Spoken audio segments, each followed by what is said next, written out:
जब हम तुझे छत्र छाया प्रदान कर रहे हैं तो क्यों उन वनवासी छोकरों का दास बन उनके चरणों में पड़ा है? छोड़ उनके चरण और बन जा लंका का सेनापति।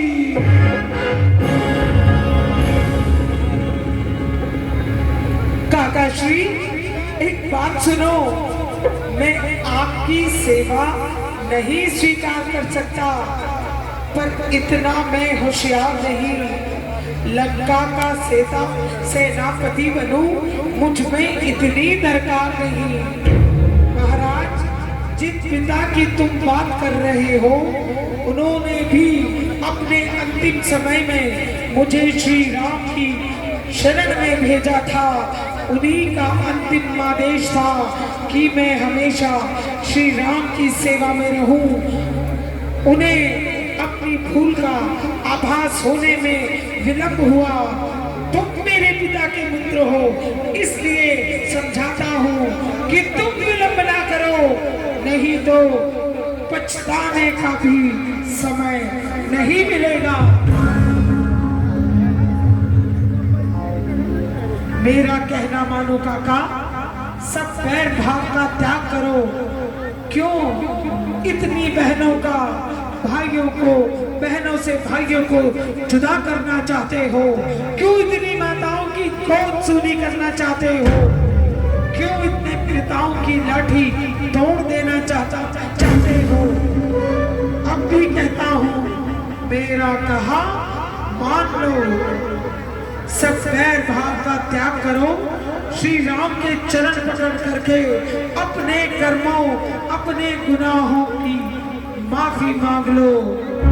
अपने मुकुट को काख में लेकर 3 बार जाकर कहो, मैं शर्मिंदा हूँ, क्षमा मांगता हूँ, मैं शर्मिंदा हूँ, क्षमा मांगता हूँ।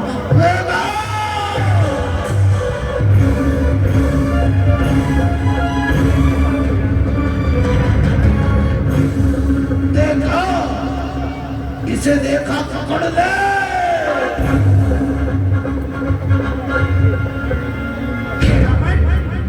तुमने ही अपनी रावण संहिता में लिखा है, अपने ही विषय को भूल गए, अपनी ही लिखी हुई बातों को तुम भूल गए।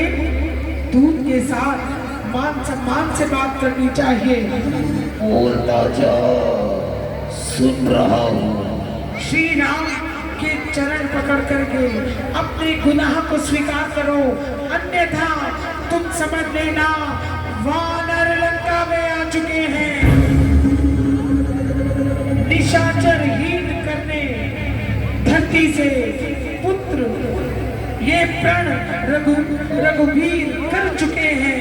मेरे राम इंतजार कर रहे हैं सिर्फ एक शब्द का, तू हाँ कर या ना कर।